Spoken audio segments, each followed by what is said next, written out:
नमस्कार। रिपब्लिक भारत के digital platform पर आप सभी का बहुत बहुत स्वागत है। मैं इस वक्त शिमोगा के शिवप्पा नायका चौक पर मौजूद हूं और यहां पर किस तरह से मुस्तैदी है चारों तरफ पुलिस बल की, चारों तरफ पैरामिलिट्री फोर्सेस की, ताकि यहां पर माहौल को जो है वो कंट्रोल किया जा सके। क्योंकि रविवार की रात तकरीबन 9:30 बजे जिस तरह से बजरंग दल के कार्यकर्ता हर्षा की चाकुओं से गोदकर हत्या कर दी गई, उसके बाद इस पूरे इलाके में तनाव था।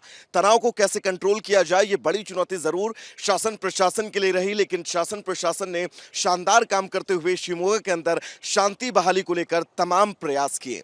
अब अगर जिक्र करें, क्योंकि लगातार ये कहा जा रहा था कि माहौल जो है वो कभी बिगड़ सकता है, आज मुस्लिम संगठनों की तरफ से शिमोगा में प्रेस कॉन्फ्रेंस भी की गई और उस प्रेस कॉन्फ्रेंस में ये बताया गया कि दोनों जो दल हैं, दोनों जो समुदाय हैं, वो एक दूसरे से बात करने की लगातार कोशिशें कर रहे हैं और इन कोशिशों के बीच प्रयास यही है कि शिमोगा के अंदर शांति बहाली की जाए।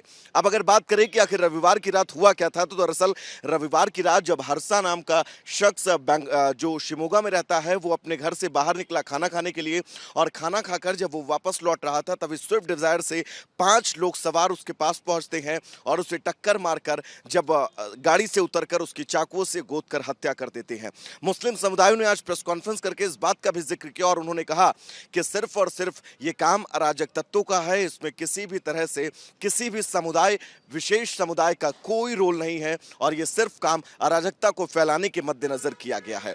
लेकिन बात अगर करें सोमवार की, यानी कि रविवार को हर्षा के साथ जो कुछ हुआ, जिस तरह से हर्षा की निर्मम हत्या की गई, उसके बाद सोमवार को जब उसका अंतिम संस्कार किया जा रहा था और शव यात्रा पर पथराव किया गया, पथराव के बाद हिंदू समुदाय ने भी मुस्लिम समुदाय के ऊपर पथराव किया। इस पथराव के बाद पूरे इलाके में पैरामिलिट्री फोर्सेस, कर्नाटका पुलिस को है तैनात कर दिया गया है। 12 लोग हैं जो नामजद हैं, 12 लोगों में से लगातार तलाश की जा रही है। 8 आरोपियों को यहां की पुलिस जो है वो पकड़ चुकी है। 8 आरोपियों की पकड़ के बाद अब 4 आरोपी ऐसे हैं जिनकी तलाश लगातार जारी है। और सबसे बड़ी बात यह कि कैसे इस पूरे इलाके में शांति बहाली की जाए, क्योंकि जो कर्फ्यू शुक्रवार तक का था, उस कर्फ्यू की अब अवधि बढ़ाकर शनिवार की सुबह 5 बजे तक कर दी गई है। यानी कि शनिवार की सुबह 5 बजे तक कर्नाटक के शिमोगा में आपको सड़कों पर इसी तरह का सन्नाटा जो है वो नजर आने वाला है। इसी तरह से आपको सारी दुकानें, सारे बाजार जो हैं वो बंद नजर आने वाले हैं। सवाल यही है कि क्या शनिवार तक का यहां पर स्थितियां सही हो जाएंगी?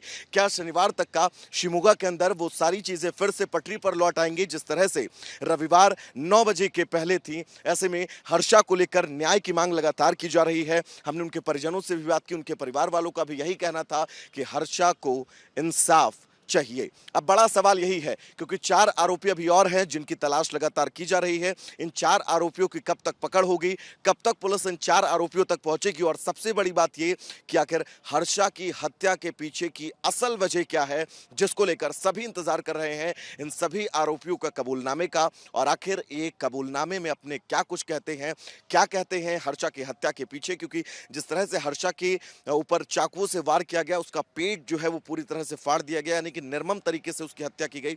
इस हत्या के पीछे वजह क्या बनी?